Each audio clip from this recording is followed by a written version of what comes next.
Sir Pawan Kalyan గారు ఎప్పటినుంచో కూడా చెప్తూ వస్తున్నారు. తన మీద దాడి చేయడానికి ప్రయత్నిస్తున్నారు బ్లేడ్లతో అని చెప్పేసి ఆ మధ్య ఒక స్టోరీ కూడా చెప్పారు. అయితే నిన్న భీమవరం సభలో ఇద్దరు వ్యక్తులు తమ జేబుల్లో కత్తులుంచుకొని వచ్చారని చెప్పేసి వాళ్ళిద్దరు దొరికారని కూడా అంటున్నారు. అంతకుముందు గాజువాక ఇక్కడ కూడా దాడి చేయడానికి ప్రయత్నించారంటున్నారు. అసలు ఎవరు వీళ్ళు? ఈ కత్తులతో తీసుకొచ్చిన వాళ్ళు ఎవరు? వాళ్ళ డీటెయిల్స్ ఏంటి? అసలు పవన్ కళ్యాణ్ గారి మీద నిజంగా దాడి చేయడానికి ప్రయత్నిస్తున్నారంటారు సార్? యా మొన్న మనం ఆ, జగన్ మీద దాడి చూసాము. ఒక్కసారిగా రాష్ట్రం ఉలిక్కిపడింది. జగనే దాడి చేయించుకున్నాడని తెలుగుదేశం నాయకులు ఆరోపించారు. ఫైనల్ గా జగన్ మీద సతీష్ అనే ఒక కుర్రవాడు రాయి విసిరాడు, అది తగిలింది అనేది వచ్చింది. ఆ కుర్రవాడిని జైలుకి కూడా పంపించారు. ఇంకా దాంట్లో విచారణ జరుగుతుంది. అయితే విచారణ జరుగుతున్న క్రమంలోనే చంద్రబాబు మీద కూడా రాళ్ళు వేయడానికి ట్రై చేస్తున్నారనే సంఘటన బయటకు వచ్చింది. ఇప్పుడు పవన్ కళ్యాణ్ మీద ఈ రోజు సంచలనం ఏంటంటే, పవన్ కళ్యాణ్ భీమవరం సభలో కొంతమంది కుర్రవాళ్ళు అనుమానాస్పదంగా తిరిగితే పోలీసులు పట్టుకుంటే వాళ్ళ జోబీలో చాకులు పెట్టుకొని తిరుగుతున్నారు. అంటే స్మాల్ నైఫ్స్ అన్నమాట, చిన్న కత్తులు పెట్టుకొని తిరుగుతుంటే అది ఆందోళనకు దారితీసింది. వాళ్ళు అక్కడ దుర్గాపురం చెందిన వాళ్ళని చెప్తున్నారు. సో వాళ్ళిద్దరిని ఇప్పుడు అరెస్ట్ చేసి పోలీసులు విచారిస్తున్నారు.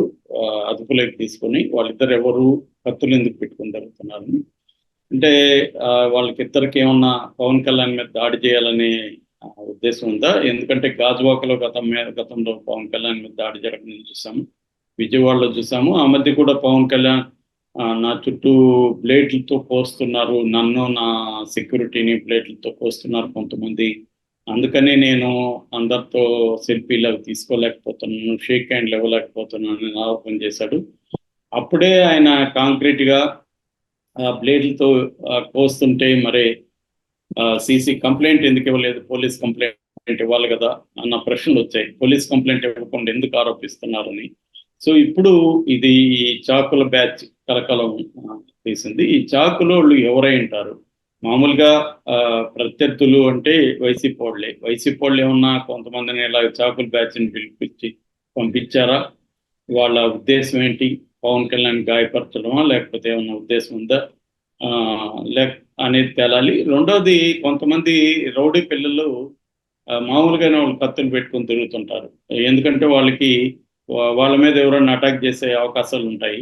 ఈ రౌడీ షీటర్లు, క్రిమినల్స్, గతంలో నేరాల్లో ఇరుక్కున్న వాళ్ళు, వీళ్ళందరూ కూడా బయట తిరిగేటప్పుడు చాకులు పెట్టుకొని తిరుగుతారు వాళ్ళు. ఎందుకంటే అది సెల్ఫ్ డిఫెన్స్ కోసం పెట్టుకుంటారు, ఎవరన్నా మన మీదకి వస్తారని. లేదు, ఇటువంటి పెద్ద క్రౌడ్లు ఉన్నప్పుడు జేబు దొంగలు కూడా ఉంటారు. చైన్ స్నాచర్స్ కానీ, జేబు దొంగలు కానీ, వీళ్ళకి కూడా చిన్న నైఫ్స్ అవసరం. కట్ చేయడానికి, జోబులు కట్ చేయడానికి కావచ్చు, రకరకాలుగా వాడతారు. సో అటువంటి వాళ్ళు కూడా కత్తులు పెట్టుకొని తిరిగే అవకాశం ఉంది. కాబట్టి కత్తులు పెట్టుకున్నంత మాత్రాన పవన్ కళ్యాణ్ మీద దాడి, పవన్ కళ్యాణ్ని చంపడానికి వచ్చారు, ఇలాంటివి మనం చెప్పలేము. ఏదేమైనా ఎన్నికలు సమీపించే కొద్దీ ఇలాంటి సంఘటనలు రకరకాలుగా జరిగే అవకాశం కనిపిస్తుంది ఇంకా కూడా మనకి. ఎందుకంటే ఆంధ్రప్రదేశ్ రాజకీయాలు మిగతా రాష్ట్ర రాజకీయాల్లాగా లేవు. చాలా విషాన్ని చెమ్ముతున్నాయి రెండు క్యాంపులు కూడా. ఇటు కూటమి వైసీపీ మీద విషాన్ని చెమ్ముతుంది, మీడియా అంతా చూస్తే మనకి రోజు విషం తప్ప ఇంకేం కనబడదు. అటుపక్క వైసీపీ సోషల్ మీడియా కావచ్చు, వైసీపీకి చెందిన సాక్షి కావచ్చు, దాంట్లో కూడా ఎంతసేపు వీళ్ళ మీద విషాన్ని చెమ్మడమే కనిపిస్తుంది. అది సాధారణ మనుషుల్లో కూడా ఎలాగైపోయిందంటే, ఎవడైనా బ్యాలెన్స్గా మాట్లాడినా కూడా నువ్వు మా వైపు మాట్లాడలేదంటే అర్థం నువ్వు మా ఎనిమి, నువ్వు ఇద్దరిని తిట్టినా కూడా మాకు ఫరక్ లేదు, నువ్వు ఇద్దరిని తిడుతున్నావు అంటే నువ్వు మా ఎనిమినే అనేది చెప్పేస్తున్నారు ఇద్దరు కూడా. అంటే ఒక మిడిల్ స్పేస్ అనేది ఎవరికి లేదు అనేది డిక్లేర్ అయిపోయింది. కాబట్టి నువ్వు పబ్లిక్గా వచ్చి ఒక ఇండిపెండెంట్ జర్నలిస్ట్గా ఇష్యూ బేస్డ్గా ఆ ఇష్యూని అనలైజ్ చేస్తూ ఆ ఇష్యూలో ఎవరిది తప్పని మాట్లాడితే కూడా పార్టీలు ఎలా తయారైపోయినాయంటే, నువ్వు మా వైపు మాట్లాడకపోతే మాకు ఎనిమి అన్న ఇది వచ్చేసింది.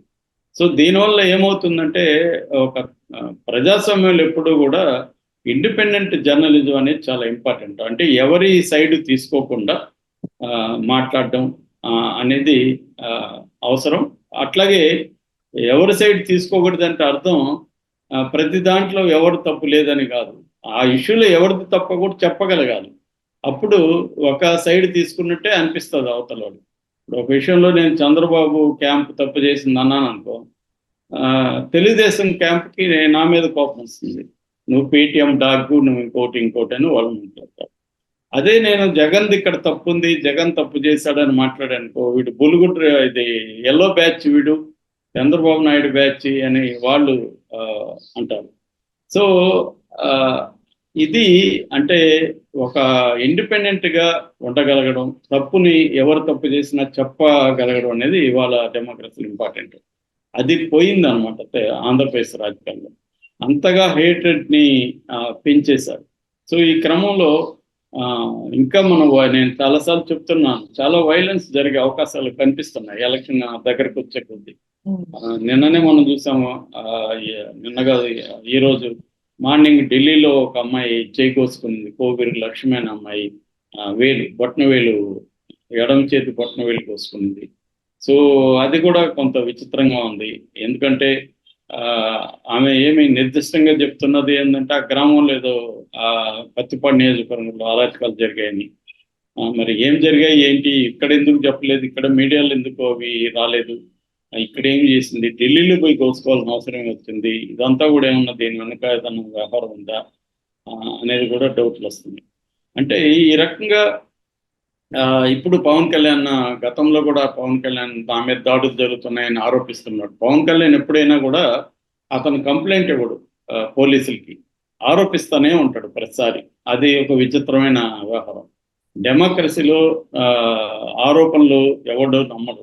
ఆరోపణలు ఉండాలంటే దాని మీద ఎంక్వైరీ కావాలి. ఎంక్వైరీ కావాలంటే కంప్లైంట్ ఇవ్వాలి. ఇప్పుడు జగన్ మీద దాడిని వాళ్ళు కంప్లైంట్ ఇచ్చారు. వెల్లంపల్లి శ్రీనివాస్ వెళ్ళి పోలీస్ స్టేషన్ కంప్లైంట్ ఇచ్చాడు. అందుకని వాళ్ళు దాన్ని విచారించాడు. ఇప్పుడు పవన్ కళ్యాణ్ కంప్లైంట్ ఇకపోతే ఎలా విచారిస్తారు వాళ్ళు? సో ఇతను కంప్లైంట్ ఇవ్వకుండా బ్లేడ్లు బ్యాచ్ జరుగుతున్నారు, సెక్యూరిటీని బ్లేడ్ బ్యాచ్ ఎలా గాయపరుస్తారు? ఇంకా సెక్యూరిటీ ఉండేది దేనికి? సెక్యూరిటీని బ్లేడ్ గాయపరిస్తే వాళ్ళు పట్టుకోలేరు వాళ్ళని. సో అంత ఇదిగా లేనప్పుడు ఇంకా సెక్యూరిటీ ఎందుకు వాళ్ళు? ఇది ఇట్లాంటి విచిత్రమైన ఆరోపణలు పవన్ కళ్యాణ్ చేస్తున్నారు. సో ఈ కాంటెక్స్ట్ లో ఇప్పుడు ఈ చాకు బ్యాచ్ అయితే కలకలం సృష్టిస్తుంది. వీళ్ళెవరు ఈ చాకు బ్యాచ్? పవన్ కళ్యాణ్ ని ఏమన్నా హాని చేయడానికి వచ్చారా లేదనేది పోలీసులు ఎంత త్వరగా వీలైతే అంత త్వరగా చెప్పాల్సి ఉంటుంది. లేకపోతే దీన్ని కూడా ఇప్పుడు ఆల్రెడీ పవన్ కళ్యాణ్ ఇది వైసీపీ పనే, వైసీపీ ముఠాలు అవన్నీ మాట్లాడేస్తారు. ఎందుకంటే మన రాష్ట్రంలో పరిస్థితి ఏంటంటే, జగన్ మీద ఒక్కసారి దాడి జరగగానే వైసీపీ వాళ్ళందరూ చంద్రబాబు పని అని రాసేశారు, చెప్పేశారు. తెలుగుదేశం వాళ్ళేమో ఇది జగనే చేయించుకున్నారు. అసలు ఆ సంఘటన జరిగింది ఏంటి, ఆ సంఘటన ఎవరు చేశారు అనేది పోలీసులు విచారణలో తేలాలి. కానీ తేలే వరకు ఎవరు ఆగే పరిస్థితి కనబడలేదు. అలాగే ఇప్పుడు చాకులు తెచ్చినంత మాత్రాన అది పవన్ కళ్యాణ్ మీద దాడి అని చెప్పలేము. పవన్ కళ్యాణ్ మీద దాడికి ప్లాన్ లేదని కూడా మనం చెప్పలేము. ప్లాన్ ఉండొచ్చు, ప్లాన్ లేకుండా కూడా మామూలు రౌడీ గ్యాంగులు, చిల్లర దొంగలు, రకరకాల జేబు దొంగలు, రకరకాల వాళ్ళు కూడా చాకులు పెట్టుకుని తిరగచ్చు. కాబట్టి ఆ సభలో చాకులు పెట్టుకున్నంత మాత్రాన పవన్ కళ్యాణ్కి దాడి చేయడానికి వచ్చారు అని మనం నిర్ధారించలేం. అట్టని దాడి చేయడానికి రాలేదని కూడా నిర్ధారించలేం. అది పోలీసులు నిర్ధారించాల్సిన అవసరం ఉంది. వాళ్ళు ఇప్పుడు ఈసీకి కూడా జవాబుదారీ కాబట్టి ఇది ఉంది. అయితే పట్టుకోవడాన్ని పట్ల పోలీసులు మనం అభినందించాలి. చాలా అలర్ట్ గానే ఉన్నట్టుగా వాళ్ళు పోలీసులు. ఈవెన్ జగన్కి సంబంధించి కూడా ఇప్పుడు 50 మందిని స్పెషల్ సెక్యూరిటీని పెడుతున్నారు. వాళ్ళు బైనాకులర్స్ తో మొత్తంగా కంప్లీట్ గా అబ్జర్వ్ చేస్తూ లాంగ్ దీంట్లో ఉన్న వాళ్ళని కూడా అబ్జర్వ్ చేస్తున్నారు. అట్లాగే ఒక mobile control unit, command control unit పెట్టారు. ఆ మొబైల్ కంట్రోల్ యూనిట్ ఏంటంటే ఒక వ్యాన్లు ఉంటాయి, ఆ వ్యాన్లలో సపరేట్ కెమెరాలు ఉంటాయి. అట్లాగే సీసీటీవీలు కూడా దానికి అనుసంధానించబడి ఉంటాయి. ఇక్కడ మానిటర్లో వాళ్ళు చూస్తారు. ఎక్కడైనా దూరంగా కూడా ఎవరి దగ్గరైనా ఏమన్నా డౌట్లు ఉంటే వాళ్ళు ఇమీడియట్ గా లోకల్ అక్కడ ఉన్న వాళ్ళ పోలీసులకి అలర్ట్ చేస్తారు.